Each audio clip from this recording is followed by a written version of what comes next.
ఇక 400 నుంచి 600 చదరపు అడుగుల్లోపే ఇందిరమ్మ ఇళ్ల గృహ నిర్మాణ శాఖ అధికారుల నిబంధనలు పలు చోట్ల అయోమయంలో లబ్ధిదారులు. ఇది అసలు ముచ్చట. ఉన్నది ఈ చదరపు అడుగులు అంటే స్క్వేర్ ఫీట్స్ 400 నుంచి 600 స్క్వేర్ ఫీట్స్ లోపట్నే ఉండాలన్నట. అయితే అది ఎందుకు అనేది ఒకసారి చూడరు. ఇందిరమ్మ ఇంటి నిర్మాణం 400 నుంచి 600 చదరపు అడుగుల విస్తీర్ణంలోపై నిర్మించుకోవాలని ప్రభుత్వం షరతు పెడుతుండడంతో పలువురు లబ్ధిదారులు అయోమయానికి గురవుతున్నారు. ఇందిరమ్మ ఇళ్ల నిర్మాణంలో భాగంగా మొదటి విడతగా రాష్ట్రంలో 70,122 ఇళ్లకు ప్రభుత్వం అనుమతి ఇచ్చింది. ఇందులో 2,830 మంది లబ్ధిదారులు పునాదిని పూర్తి చేసుకున్నారు, పునాదులు కట్టేసుకున్నారు ఆల్రెడీ. అయితే ఇందులో సుమారు 280 మందికి పైగా 600 చదరపు అడుగులకు పైగానే ఇంటి నిర్మాణాన్ని చేపట్టినట్లు గుర్తించిన అధికారులు మొదటి విడత బిల్లు ₹1,00,000 విడుదలకు నిరాకరించారు. మళ్ళీ ప్రభుత్వ నిబంధనల ప్రకారం పునాదిలో మార్పులు చేసుకుంటేనే బిల్లులు అందిస్తామని చెప్తున్నారంటూ ఇక్కడ యాక్చువల్గా ఒక 280 మంది అట ఈ 600 కంటే పైన వీళ్ళు యాక్చువల్గా పెట్టిన లిమిట్ ఏంటంటే 400 నుంచి 600 స్క్వేర్ ఫీట్స్ మధ్యలోనే ఉండాలని చెప్పి, అంతలో అయితేనే మేము బిల్లులు ఇస్తామని చెప్పి పెట్టిరట. అందుకే 600 ఫీట్స్ కంటే ఎక్కువ ఉన్న వాళ్ళందరికీ కూడా బిల్లులు ఆపేస్తే ఇగో మళ్ళీ ఆగమైపోయి ఆ పునాది ఏదైతే ఉంటుందో మళ్ళీ ఆ పునాదిని తగ్గించుకొని ఎగ్జాక్ట్గా మళ్ళీ 600 లోపు అయ్యేటట్టుగా చేసుకున్నట. అప్పుడైతే విడుదల చేస్తామని చెప్పారట. అందుకే అప్పుడు అలా ఇప్పుడు ఇలా అయితే ఎలా అనేది ఇప్పుడు ప్రశ్న. మరి అప్పుడేమో ఇందిరమ్మ ఇళ్ల పథకంలో భాగంగా సొంత స్థలాలు ఉన్నవారు తమకు నచ్చిన విస్తీర్ణంలో నిర్మాణాలు చేసుకోవచ్చని. ఇప్పుడు చెప్పండి ఇప్పుడు ఈ గ్యాప్ ఎక్కడ వచ్చింది చెప్పండి. ఈ కమ్యూనికేషన్ గ్యాప్ ఎందుకు వచ్చింది? ఇప్పుడు ఆనాడు మీకు సొంత జాగా ఉంటే 5 లక్షల రూపాయలు ఇస్తాము అని అన్నప్పుడు సరే ఆయన ఒక 50,000 అప్పు చేయొచ్చు, ₹1,00,000 ఎక్కువ తీసుకొచ్చుకోవచ్చు, లేకపోతే ఎవరన్నా గిఫ్ట్ ఇవ్వచ్చు, లేకపోతే అలా అత్తగారు పెట్టచ్చు, ఇంకేదైనా జరగచ్చు. కొంత అరే వేసుకుంటున్నావు జర మంచిగా వేసుకో అని చెప్పి వాడన్నా సాయం చేస్తే చేసి ఉండొచ్చు. ప్రభుత్వం ఇంత ఇస్తుంది కదా, మేము తలా ఒక 20,000 ఇస్తామని దోసుగాళ్ళు ఇవ్వచ్చు ఒక 4 కలిసి.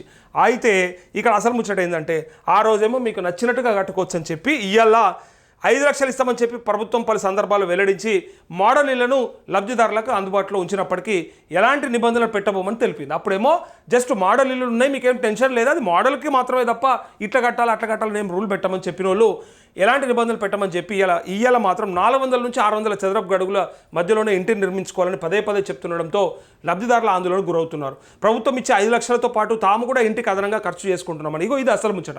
నేను ఇందాక చెప్పినా కదా, కొంతమంది 1 లక్ష 2 లక్షలు అప్పు చేస్తారు, ఇంకెక్కడన్నా తెచ్చుకుంటారు, కొంత కట్టుకుంటున్నాం కొంచెం బెటర్ కట్టుకుంటామని చెప్పి అనుకుంటారా అనుకోరా. ఇప్పుడు లేనోళ్ళకు సాయం చేయడం అనేది ఒక పద్ధతి.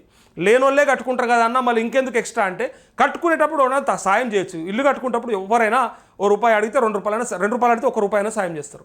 సో అలాంటి సందర్భంలో కొంత మేము కూడా అదనంగా యాడ్ చేసుకుంటామని అనుకుంటే, అయితే ప్రభుత్వం ఇచ్చే 5 లక్షలతో పాటు తాము కూడా కొంత అడిషనల్గా ఖర్చు చేసుకుంటామని ఇప్పుడు నిబంధనలు విధిస్తే ఎలా అని పలువురు ఇక్కడ ఇబ్బందులు పడుతున్నట్టుగా అభ్యంతరం వ్యక్తం చేస్తున్నారు. 600 చదరపు అడుగులు దాటితే బీపీఎల్ పరిధిలోకి రారని అధికారులు అంటున్నారు. వాస్తవానికి పేదల ఇళ్లను 400 చదరపు అడుగుల్లోనే నిర్మించాలని ప్రభుత్వం అదనంగా 200 చదరపు అడుగులకు పెంచిందని హౌసింగ్ శాఖ అంటోంది.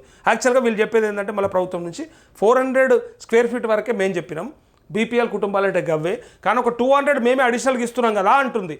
అయితే మేము 5వ తేదీలోపు ఇక్కడ మే 5వ తేదీలోపు ఇందిరమ్మ ఇళ్ల 2వ జాబితాను ప్రకటించే అవకాశం ఉంది. ఈ నేపథ్యంలో ఇంటి నిర్మాణం 400 నుంచి 600 చదరపు అడుగుల లోపే ఉండాలని నిబంధనలను విస్తృతంగా ప్రచారం చేయాలని జిల్లా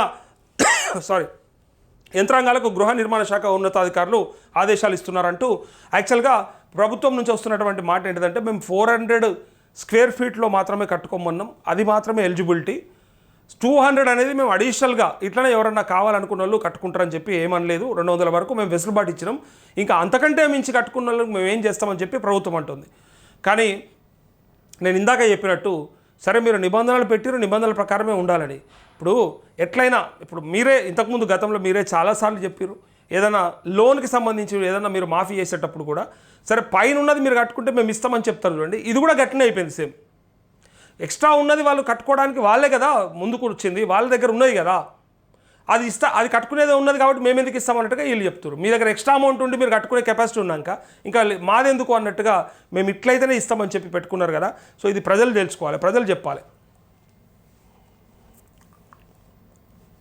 అప్పుడొక మాట ఇప్పుడొక మాట అని అంటున్నందుకు ప్రజలు చెప్పాలి దీనికి సమాధానం.